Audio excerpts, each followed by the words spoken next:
देखिए यहाँ पर हमारा पहला क्वेश्चन दिया गया है, भारत तथा पाकिस्तान के मध्य शिमला समझौता कब संपन्न हुआ था।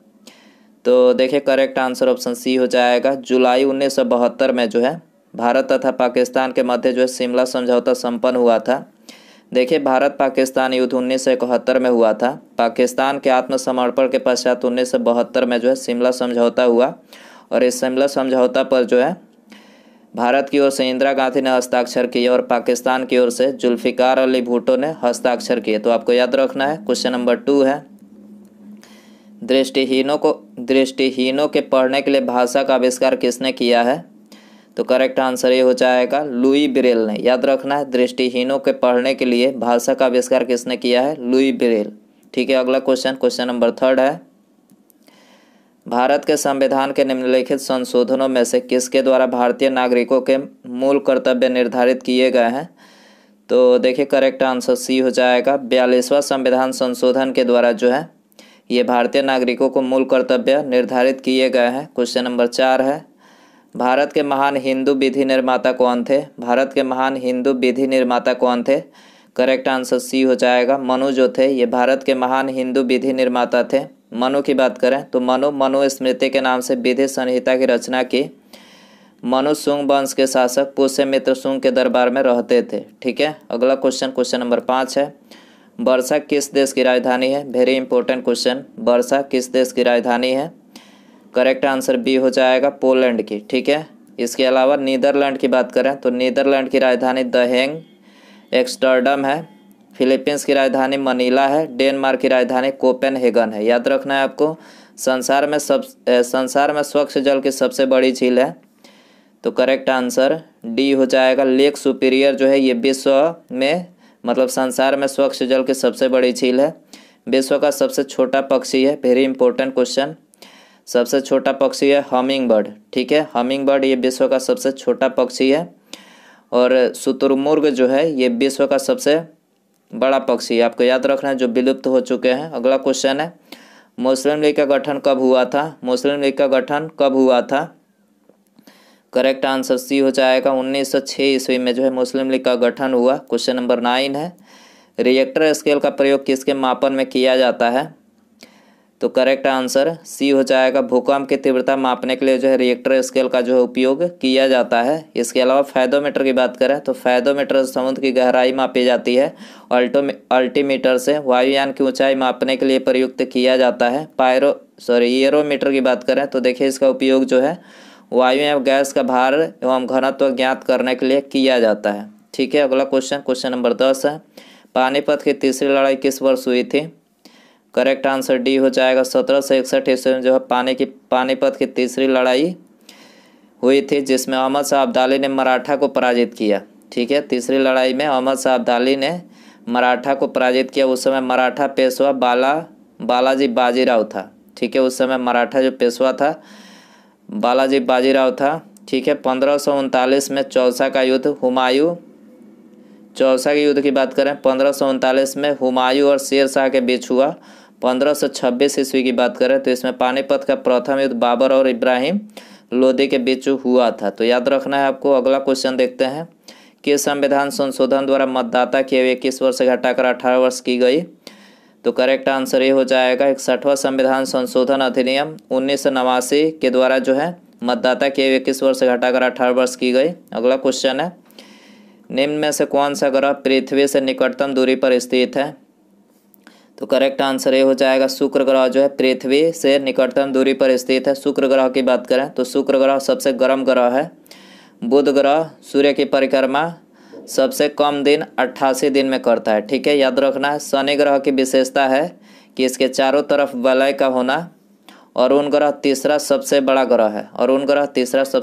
शनि ग्रह की बात करें तो आकार में दूसरा बड़ा ग्रह है। ठीक है, और सबसे बड़ा ग्रह आप सभी को पता ही है बृहस्पति है। ठीक है, अगला कुछ, कांग्रेस सोशलिस्ट पार्टी का गठन कब हुआ। कांग्रेस सोशलिस्ट पार्टी का गठन 1934 में हुआ। 1934 सी हो जाएगा। अगला क्वेश्चन नंबर 14 है, बिहार के पटना में 16 अप्रैल 1930 के नमक सत्याग्रह का नेतृत्व किस नेता ने किया। तो नमक सत्याग्रह का नेतृत्व बिहार में 16 अप्रैल 1930 को जो है किसने किया था। अंबिका कांत सिंह ने किया था, सी हो जाएगा। अगला क्वेश्चन है, राज्य का नाम किसके कारण बिहार पड़ा? राज्य का नाम किसके कारण बिहार पड़ा? तो करेक्ट आंसर बी हो जाएगा, बौद्ध विहार के कारण। ठीक है, देखिए बौद्ध के निवास स्थान को बिहार कहा जाता है, विहार। ठीक है, बौद्ध के निवास स्थान को बिहार कहा जाता है और बिहार शब्द के कारण, मतलब बिहार शब्द के आधार पर जो है राज्य का नाम बिहार पड़ा। तो याद रखना है आपको बिहार क्यों पड़ा। बांग्लादेश का उदय कब हुआ? बांग्लादेश का उदय कब हुआ? तो करेक्ट आंसर बी हो जाएगा, 1971 में जो है बांग्लादेश का उदय हुआ। अगला क्वेश्चन नंबर 17 है, विक्रम साराभाई अंतरिक्ष केंद्र कहाँ स्थित है? करेक्ट आंसर सी हो जाएगा, तिरुवनंतपुरम में जो है विक्रम साराभाई अंतरिक्ष केंद्र स्थित है। अगला क्वेश्चन है, फेसबुक कंपनी ने अपना नाम बदलकर क्या कर दिया है? देखिए वेरी इंपॉर्टेंट क्वेश्चन, आने वाले एग्जाम में ये पूछा जाएगा। फेसबुक कंपनी ने अपना नाम बदलकर मेटा कर दिया, आप सभी को पता ही होगा। ठीक है, मेटा कर दिया है। अगला क्वेश्चन है, भारत ने टिकटॉक सहित 59 चीनी ऐप पर किस कानून के तहत प्रतिबंध लगाया है? तो देखिए चीनी ऐप पर प्रतिबंध जो है आईटी एक्ट 2000 सेक्शन 69A के तहत, याद रखना है आईटी एक्ट 2000 के सेक्शन 69A के तहत जो है भारत ने टिकटॉक सहित 59 चाइनीज ऐप को जो है बैन किया है। ठीक है, तो ऑप्शन ए हो जाएगा। अगला क्वेश्चन है, ज्ञानपीठ पुरस्कार निम्नलिखित में से किस क्षेत्र में विशिष्ट योगदान के लिए दिया जाता है? तो देखिए ज्ञानपीठ पुरस्कार जो दिया जाता है वो साहित्य के क्षेत्र में दिया जाता है, सी हो जाएगा। 1965 से साहित्य के क्षेत्र में ज्ञानपीठ पुरस्कार दिया जाता है, जो भारत में साहित्य के क्षेत्र में सबसे बड़ा पुरस्कार है। इसमें 11 लाख की राशि दी जाती है। ज्ञानपीठ पुरस्कार प्राप्त करने वाले व्यक्ति को 11 लाख की राशि इसके अंदर दी जाती है। ऑस्कर पुरस्कार 1929 में शुरू हुआ। फिल्म जगत का यह सबसे प्रतिष्ठित पुरस्कार माना जाता है।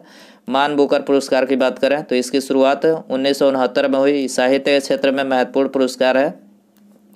पुलित्जर पुरस्कार की बात करें 1917 से प्रारंभ हुआ और ये पत्रकारिता के क्षेत्र में योगदान के लिए समर्पित है। कलिंग पुरस्कार की बात करें तो 1952 में इसकी शुरुआत हुई। यूनेस्को द्वारा विज्ञान को लोकप्रिय बनाने हेतु समर्पित है। तो याद रखना है आपको, भारत में पहली बोलती फिल्म थी। भारत में पहली बोलती फिल्म थी।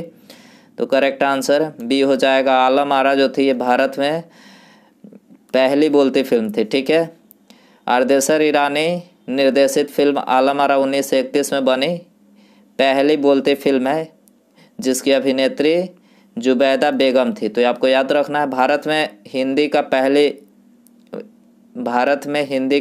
फिल्म 1913 में राजा हरिश्चंद्र थी। ठीक है, याद रखना है आपको। दोस्तों यदि आपको वीडियो पसंद आ रहा है तो प्लीज़ वीडियो को लाइक जरूर करें, दोस्तों में शेयर कर सकते हैं और चैनल पर आए हैं तो चैनल को सब्सक्राइब करके बेल आइकन प्रेस करें। अगला क्वेश्चन देखते हैं, निम्नलिखित में से नृत्य का शास्त्रीय रूप कौन सा है? तो करेक्ट आंसर ये हो जाएगा मणिपुरी जो है ये नृत्य का शास्त्रीय रूप है। अगला क्वेश्चन है, अंतर्राष्ट्रीय मुद्रा कोष यानी IMF की स्थापना किस सम्मेलन में हुई थी? तो देखिए IMF की जो स्थापना हुई थी तो करेक्ट आंसर बी हो जाएगा, ब्रेटन वुड्स सम्मेलन में हुई थी। ठीक है, अगला क्वेश्चन है, विश्व जल दिवस 2022 के अवसर पर सुजलाम अभियान 2.0 का शुभारंभ किसने किया? सुजलाम अभियान विश्व जल दिवस 2022 के अवसर पर किसने शुरू किया? तो करेक्ट आंसर बी हो जाएगा, गजेंद्र सिंह शेखावत ने किया। अगला क्वेश्चन है, भारतीय संविधान के निम्नलिखित अनुच्छेदों में से किस के अंतर्गत विधान परिषद की स्थापना या समाप्ति की व्यवस्था की गई है? किसके अंतर्गत की गई है? करेक्ट आंसर ये हो जाएगा अनुच्छेद 169 के अंतर्गत। ठीक है, अगला क्वेश्चन है, तानसेन किस मुगल सम्राट के दरबार के संगीतज्ञ थे? तो देखिए तानसेन जो थे अकबर के दरबार के ये संगीतज्ञ थे। ठीक है, अगला क्वेश्चन है, भारत में उग्र राष्ट्रवाद के उदय का श्रेय किसे दिया जाता है? तो करेक्ट आंसर सी हो जाएगा, बाल गंगाधर तिलक को भारत में उग्र राष्ट्रवाद के उदय का श्रेय दिया जाता है। अगला क्वेश्चन है, डुरांड लाइन किन दो देशों के बीच है? डुरांड लाइन किन दो देशों के बीच है? तो भारत और अफगानिस्तान के बीच है। भारत और अफगानिस्तान, डी हो जाएगा। मुगल बादशाह बाबर की मृत्यु कहाँ हुई थी? मुगल बादशाह बाबर की मृत्यु कहाँ हुई थी? तो करेक्ट आंसर सी हो जाएगा, आगरा में जो है मुगल बादशाह बाबर की मृत्यु हुई थी। हॉकी की एक टीम में कितने खिलाड़ी होते हैं? हॉकी की एक टीम में कितने खिलाड़ी होते हैं? 11 होते हैं, 11 याद रखना है। अगला क्वेश्चन है, भारतीय कृषि अनुसंधान संस्थान कहाँ है? भारतीय कृषि अनुसंधान संस्थान कहाँ स्थित है? नई दिल्ली में स्थित है, नई दिल्ली सी हो जाएगा। अगला क्वेश्चन है हिरोशिमा पर पहला परमाणु बम कब गिराया गया। वेरी इंपॉर्टेंट क्वेश्चन है, बहुत बार ये क्वेश्चन एग्जाम में पूछा जा चुका है। तो देखिए हिरोशिमा पर पहला परमाणु बम 6 अगस्त को गिराया गया था। ठीक है, 6 अगस्त 1945 को पहला परमाणु बम हिरोशिमा पर गिराया गया और 9 अगस्त 1945 को नागासाकी पर जो है बम गिराया गया था। हिरोशिमा पर जो बम गिराया गया था उसका नाम क्या था, लिटिल बॉय, आपको याद रखना है। जबकि नागासाकी पर जो बम गिराया गया उसका नाम फैट मैन। ठीक है, याद रखना है। जिस विमान से हिरोशिमा पर बम गिराया गया था उसका नाम था एनोला गे और नागासाकी पर जो बम गिराया गया था उस विमान का नाम था बोकेस्कार। ठीक है, तो याद रखना है आपको। संसद के चुनाव के लिए मतदाता की आयु कितनी होनी चाहिए। तो संसद के चुनाव के लिए मतदाता की जो आयु होनी चाहिए 18 वर्ष, ये हो जाएगा। अगला क्वेश्चन है 1857 के विद्रोह के दौरान भारत का गवर्नर जनरल कौन था। तो देखिए उस समय भारत के जो गवर्नर जनरल थे वो थे लॉर्ड कैनिंग। आपको याद रखना 1857 के विद्रोह के समय भारत के गवर्नर जनरल लॉर्ड कैनिंग थे। अगला क्वेश्चन है प्रधानमंत्री नरेंद्र मोदी ने किस तिथि को प्रति वर्ष वीर बाल दिवस मनाने की घोषणा की है। वीर बाल दिवस, तो करेक्ट आंसर बी हो जाएगा। 26 दिसंबर को प्रति वर्ष श्री नरेंद्र मोदी जी ने वीर बाल दिवस मनाने की घोषणा की है।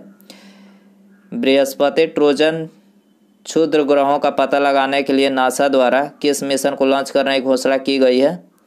तो करेक्ट आंसर ये हो जाएगा, इस मिशन का नाम है मिशन लूसी, याद रखना है। अगला क्वेश्चन है पास आते हुए रेलगाड़ी की सीटी की आवृत्ति या तीक्ष्णता बढ़ती जाती है, ऐसा निम्न में से किस परिघटना के कारण होता है। तो देखिए ऐसा जो है ये होता है डॉपलर प्रभाव के कारण। आपको याद रखना है पास आती रेलगाड़ी की सीटी की जो आवृत्ति होती है, आवृत्ति या तीक्ष्णता बढ़ती जाती है, ये किसके कारण, डॉपलर प्रभाव के कारण होता है। ठीक है, बर्फ़ के दो टुकड़े आपस में दबाने से टुकड़े आपस में चिपक जाते हैं क्योंकि दाब अधिक होने पर बर्फ़ का गलनांक घट जाता है, इसी कारण से टुकड़े आपस में चिपक जाते हैं। किस ग्रह को मॉर्निंग स्टार के नाम से जाना जाता है। तो करेक्ट आंसर बी हो जाएगा, शुक्र ग्रह को जो है मॉर्निंग स्टार के नाम से जाना जाता है। अगला क्वेश्चन है किसी लिफ्ट में बैठे हुए व्यक्ति को अपना भार कब अधिक मालूम पड़ता है। किसी लिफ्ट में बैठे हुए व्यक्ति का भार कब अधिक मालूम पड़ता है। तो करेक्ट आंसर बी हो जाएगा, जब लिफ्ट त्वरित गति से ऊपर जा रही हो तब जो है अधिक पड़ता है, मालूम अधिक पड़ता है। हाइड्रोजन से भरा रबड़ का गुब्बारा वायु में ऊपर जाकर फट जाता है क्योंकि, तो देखिए क्योंकि वायु दाब घट जाता है जिसके कारण से ये फट जाता है, तो डी हो जाएगा। अगला क्वेश्चन है जब प्रकाश के लाल, हरे व नीले रंगों को समान अनुपात में मिलाया जाता है तो परिणामी रंग क्या होगा। तो देखिए परिणामी रंग जो होगा वो होगा सफ़ेद। ठीक है, लाल, हरे व नीले रंगों को समान अनुपात में मिलाने से क्या होगा, परिणामी रंग होगा सफ़ेद। ठीक है, रडार का उपयोग निम्नलिखित में से किस लिए किया जाता है। तो रडार का उपयोग जो है जहाज़ों, वायुयानों आदि को ढूंढने एवं मार्ग निर्देश के लिए किया जाता है रडार का उपयोग। ठीक है, अगला क्वेश्चन है निम्नलिखित द्रव में से कौन सा ऊष्मा का बहुत अच्छा चालक है। तो निम्नलिखित द्रव्यों में से ऊष्मा का जो सबसे अच्छा चालक है वो है पारा। ठीक है, पारा ऑप्शन यहाँ पर करेक्ट हो जाएगा। अगला क्वेश्चन है नीला थोथा का रासायनिक नाम क्या है। नीला थोथा का रासायनिक नाम कॉपर सल्फेट, याद रखना है आपको, कॉपर सल्फेट नीला थोथा का रासायनिक नाम है। पानी का अधिकतम घनत्व किस तापमान पर होता है। पानी का अधिकतम घनत्व किस तापमान पर होता है। तो ये 4 डिग्री सेल्सियस पर होता है, आपको याद रखना है 4 डिग्री सेल्सियस। वायु में किस गैस की मात्रा सर्वाधिक है। वायु में किस गैस की मात्रा सर्वाधिक है। करेक्ट आंसर डी हो जाएगा, नाइट्रोजन। ठीक है, नाइट्रोजन की मात्रा जो वायु में सबसे अधिक है। ठीक है, वायुमंडल में नाइट्रोजन सर्वाधिक है जो लगभग 78% है। ठीक है, ऑक्सीजन 21%, कार्बन डाइऑक्साइड 0.03%, शेष अन्य जो गैसें हैं वो है 0.7%, याद रखना है। निम्नांकित में से कौन कठोरतम धातु है। तो कठोरतम जो धातु है वो है प्लेटिनम। ठीक है, प्लेटिनम सी हो जाएगा। अगला क्वेश्चन है प्रतिवर्ती क्रियाओं का नियंत्रण केंद्र कहाँ है। प्रतिवर्ती क्रियाओं का नियंत्रण केंद्र कशेरुक रज्जु में है। कशेरुक रज्जु सी हो जाएगा। निम्नलिखित में से कौन एक मानव निर्मित गेहूं है। मानव निर्मित गेहूं कौन सा है।